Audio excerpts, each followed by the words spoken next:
কখনো কি ভেবে দেখেছেন পৃথিবীকে শান্ত করতে গিয়ে মানুষ কতটা অশান্তির পথ বেছে নিয়েছে? পৃথিবীর প্রায় সব দেশই, বিশেষ করে পরাশক্তিধর রাষ্ট্রগুলো, শান্তি প্রতিষ্ঠার নামে যে পরিমাণ অর্থ, মেধা ও প্রযুক্তি বিনিয়োগ করেছে অস্ত্রশস্ত্র তৈরিতে, তা সত্যিই অভাবনীয়।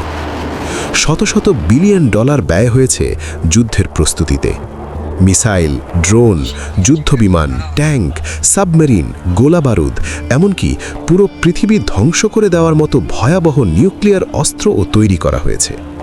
সবই বলা হয়েছে একটাই উদ্দেশ্যে, বিশ্বে শান্তি বজায় রাখা। কিন্তু প্রশ্ন হলো, এই বিপুল আয়োজনের ফলাফল কি? আজ পৃথিবীর দিকে তাকালে আমরা দেখি শান্তির চেয়ে ভয়ই যেন বেশি বিস্তৃত। মানব সভ্যতা প্রযুক্তিতে উন্নত হয়েছে, কিন্তু মানুষের মনে নিরাপত্তার অনুভূতি কমে গেছে। শক্তিধর রাষ্ট্রগুলো তাদের সামরিক ক্ষমতা নিয়ে অহংকার করছে, আর দুর্বল দেশগুলো ভীত সন্ত্রস্ত হয়ে সেই শক্তির ছায়ায় বেঁচে থাকার চেষ্টা করছে। যুদ্ধ থামেনি, বরং সময়ের সাথে সাথে নতুন নতুন সংঘাত জন্ম নিয়েছে। কখনো সীমান্ত নিয়ে, কখনো সম্পদ নিয়ে, আবার কখনো ক্ষমতার আধিপত্য নিয়ে পৃথিবীর নানা প্রান্তে আগুন জ্বলছে। অস্ত্রের পাহাড় যত উঁচু হচ্ছে, মানুষের হৃদয়ের ভয়ও ততই গভীর হচ্ছে। মানুষ নিরাপত্তা খুঁজছে, কিন্তু যুদ্ধের প্রস্তুতি তাকে আরও অনিশ্চয়তার দিকে ঠেলে দিচ্ছে।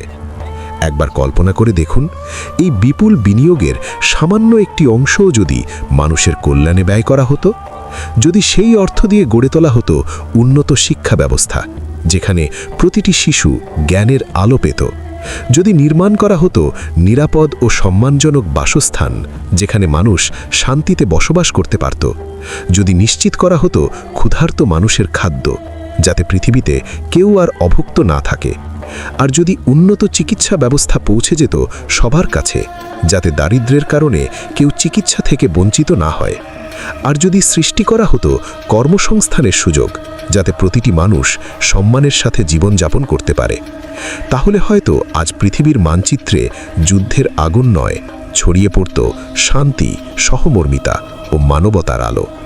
কারণ সত্যটা খুবই সহজ, শান্তি কখনো অস্ত্রের নল থেকে জন্ম নেয় না। শান্তি জন্ম নেয় মানুষের হৃদয়ে, যেখানে থাকে ন্যায় বিচার, যেখানে থাকে সহমর্মিতা, যেখানে মানুষ মানুষকে শত্রু নয়, ভাই হিসেবে দেখতে শেখে। ইতিহাস আমাদের একটি বড় শিক্ষা দেয়, অস্ত্র সাময়িকভাবে ভয় দেখাতে পারে, কিন্তু তা কখনো স্থায়ী শান্তি এনে দিতে পারে না। স্থায়ী শান্তি আসে ন্যায়, শিক্ষা, মানবিকতা এবং পারস্পরিক সম্মানের মাধ্যমে।